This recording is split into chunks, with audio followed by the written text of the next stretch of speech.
1.5 साल से न्याय नहीं, अब मांगी इच्छा मृत्यु। जमीन फर्जीवाड़ा केस में पुलिस पर गंभीर आरोप।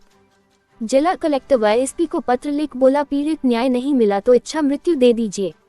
नौंदपुरा निवासी धनराज पुत्र स्वर्गीय नूरत भामभी हाल निवासी आजाद नगर मदनगंज किशनगढ़ ने पुलिस अधीक्षक अजमेर को इच्छा मृत्यु की अनुमति देने की मांग करते हुए आज मंगलवार को एक प्रार्थना पत्र सौंपा है, जिसमें पीड़ित धनराज का आरोप है कि उनकी पैतृक जमीन से जुड़े फर्जी नामांतरण और धोखाधड़ी के मामले में मुकदमा दर्ज होने के करीब 1.5 वर्ष बाद भी उन्हें न्याय नहीं मिला। पीड़ित धनराज के अनुसार उन्होंने वर्ष 2025 में न्यायालय के माध्यम से रतनलाल हरजी व अन्य के खिलाफ धोखाधड़ी, जालसाजी और आपराधिक षड्यंत्र सहित विभिन्न धाराओं में मामला दर्ज कराया था। उनका आरोप है कि आरोपियों ने उनके दादा की जमीन का फर्जी नामांतरण कर खुद को वारिस दर्शाते हुए जमीन हड़पने का प्रयास किया। प्रार्थना पत्र में धनराज ने तत्कालीन अनुसंधान अधिकारी पर भी गंभीर आरोप लगाए हैं। उनका कहना है कि जांच के दौरान आरोपियों को लाभ पहुंचाने की कोशिश की गई तथा उनकी अनपढ़ मां और रिश्तेदार से कथित रूप से धोखे से दस्तावेज तैयार करवाए गए। साथ ही धनराज ने ये भी आरोप लगाया कि जांच अधिकारी ने उन्हें थाने में अपमानित कर कार्रवाई नहीं होने की बात कही। धनराज का कहना है कि उन्होंने पुलिस के वरिष्ठ अधिकारियों और न्यायालय से कई बार गुहार लगाई, लेकिन अब तक आरोपियों की गिरफ्तारी नहीं हुई। पीड़ित धनराज की मांग है कि मामले की निष्पक्ष जांच करवाकर आरोपियों के खिलाफ शीघ्र कार्रवाई कर मुझे न्याय दिलाया जाए।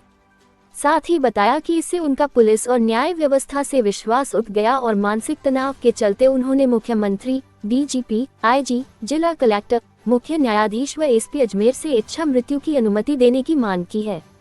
उल्लेखित आरोप धनराज द्वारा एसपी अजमेर को दिए गए प्रार्थना पत्र में लगाए गए आरोपों पर आधारित हैं।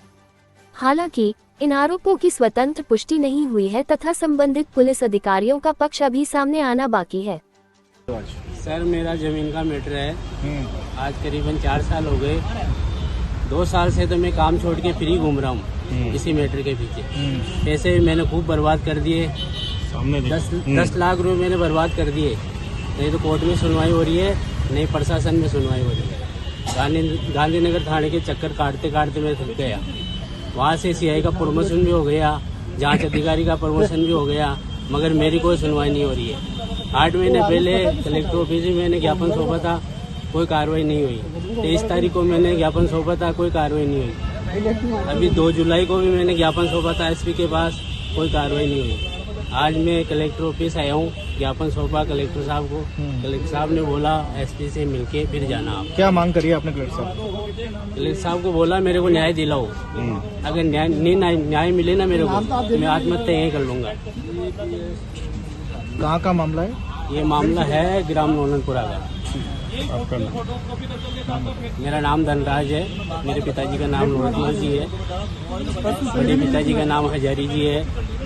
जमा मंडी के अंदर नाम जो है ना सर, वो है फर्जी और ज्ञाना और रत्ना और ज्ञाना। उनकी दूसरी जगह जमीन है खातेदारी में सुरसुरा, उनके पिताजी का नाम दूसरा है उसमें। चक्कर काटते 2 साल हो गए मेरे को। मेरे गांव का वो एएसआई जांच अधिकारी है हनुमान जी दांडा, उसने मेरे को 2 साल हो गए चक्कर कटाते हुए। फाइल जांच पे चल रही है। अधिकारियों का प्रमोशन भी हो गया सब जगह, नए अधिकारी आ गए। अब नई प्रक्रिया से चालू कर रहे हैं तो मैं 2 साल से और थोड़ी घसीटूंगा। अच्छा है? फिर क्या, मैंने पहले 8 महीने पहले भी यहाँ पे एसपी साहब के ज्ञापन सौंपा था। अभी 2 तारीख को ज्ञापन सौंपा था, 23 तारीख को भी ज्ञापन सौंपा था। आज कलेक्टर साहब को भी ज्ञापन सौंप दिया मैंने इच्छा मृत्यु लेने के लिए। अच्छा। अब मेरे को देते हैं कि नहीं देते हैं वो उनके हाथ में, नहीं तो मैं खुद ही कर लूंगा। आज क्या मामला क्या है? मामला जमीन का है सर। मेरे दादाजी की जमीन है, उसके अंदर दादाजी के छोटे भाई के लड़के फर्जी बेटे बन के जमीन को खा रहे हैं, कई सालों से खा रहे हैं। मेरे को धमकियां डराते हैं। थाने के अंदर भी जाता हूँ ना तो मेरे को घुसने नहीं देते वहाँ पे।